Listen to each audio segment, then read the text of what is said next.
సుమారుగా ఆ మధ్యకాలంలో 3 నెలల పాటు హైకోర్టు వారి ఉత్తర్వులతో మరి సరుగుల్లో తవ్వకాలు జరిగినప్పుడు మరి ఇదే స్పీకర్ అయ్యన్న పాత్రుడు ఇది లాటరైట్ కాదు బాక్సైట్ అని చెప్పి ఎన్నో ఉద్యమాలు చేశారు.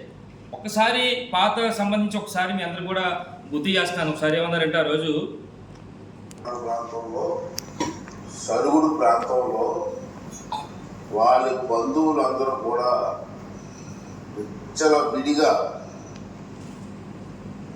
లాటరైట్ పేరు మీద బాక్సైట్ తవ్వేస్తున్న సంగతి గతంలో అనేక సందర్భంలో మనం విన్నాం. ఎన్జిటికి వెళ్ళారు, ఫైట్ చేశారు, రాత్రుల్లో ఫైట్ చేశారు. ఎన్జిటి మెంబర్స్ వచ్చారు. పోలీస్ దౌర్జన్యాన్ని కోండాల ప్రవర్తించారు. ప్రజాప్రతినిధులను కోరుకోకుండా జరిగింది. వాళ్ళకి ప్రజలందరూ కూడా బుద్ధి చెప్పాల్సిన అవసరం ఉంది. వీళ్ళు వదిలిపెట్టే ప్రసక్తి లేదు. మానవ హక్కు సంఘాన్ని రిపోర్ట్ చేసి వాళ్ళందరినీ కోర్టులో నిలబెడతామని చెప్పి కూడా సందర్భం చేస్తాం. అయ్యన్న పాత్రుడు ఉద్యమం చేపట్టారు. ఏమంటారంటే డబ్బుతో కొడుతున్నారని చెప్పి ఒక పెద్ద ఆర్టికల్ ఒకటి, అలాగే నిజ నిర్ధారణపై నిర్బంధం అని చెప్పి ఒక పెద్ద ఆర్టికల్ ఆ రోజు. మరి ముఖ్యంగా ఒకటే అడుగుతున్నా ఈరోజు, ఆ రోజు మీరే ఎన్జిటీలో వేశారు, అది పెండింగ్లో ఉండగా మరి ఇప్పుడు క్వారీలో ఎందుకు దోపిడీ జరుగుతుంది, ఎందుకు తోగుతుందని చెప్పి అడుగుతున్నాం మీ ద్వారా అయ్యన్న పాత్రుడిని.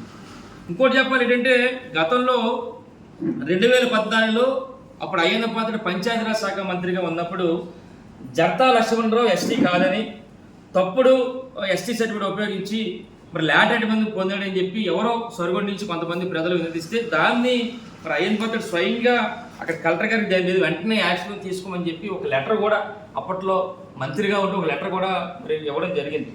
ప్రతిపక్షంలో ఉన్నప్పుడు ఒకలాగా మాట్లాడడం, అధికారంలోకి వచ్చిన తర్వాత ఈ విధంగా దోపిడీ చేయడం ఎంతవరకు కరెక్ట్ అని చెప్పి ఈ సందర్భంగా మీ ద్వారా అడగడం జరుగుతుంది. అంటే ఒక టన్ను ఎంత ఉందంటే ఖరీదు 3,725 రూపాయలు ఒక టన్ను ఖరీదు. అంటే 725 రూపాయలు కూడా ఖర్చు పోతే, ట్రాన్స్పోర్ట్ కానీ ఖర్చు పోతే ఒక టన్నుకి 3,000 రూపాయలు ఛార్జ్ వస్తుంది. అంటే రోజుకి 5,000 టన్నులు తీస్తే 3,000 రూపాయలు చొప్పున ఒక రోజుకి 1,50,00,000 రూపాయలు ఒక రోజుకి. ఒకటే అడుగుతున్నా, ఈరోజు నర్సీపట్నంలో చాలామంది పెద్ద పెద్ద వ్యాపారస్తులు ఉన్నారు. ఎవరన్నా రోజుకి 1,00,00,000 సంపాదించే దమ్ముందా అన్నాను ఎవరికన్నా, కానీ అయ్యన్న పాత్రుడికి ఉంది. ఈరోజు రోజుకి 1,50,00,000 రూపాయలు ఈ బాక్సైట్ మీద వస్తుంది. అంటే 1,50,000 వస్తే నెలకి సుమారుగా 45 కోట్లు ఓన్లీ లాటరైట్ మీద, 240 కోట్లు. ఈ 4 సంవత్సరాలు ఇంకా ఉంది కనుక ఈ 4 సంవత్సరాలు కూడా తవ్వితే సుమారుగా 2,160 కోట్ల రూపాయలు మరి ఈరోజు మరి దోపిడీ చేసే కార్యక్రమం అయ్యన్న పాత్రుడు చేపట్టడం జరుగుతుంది.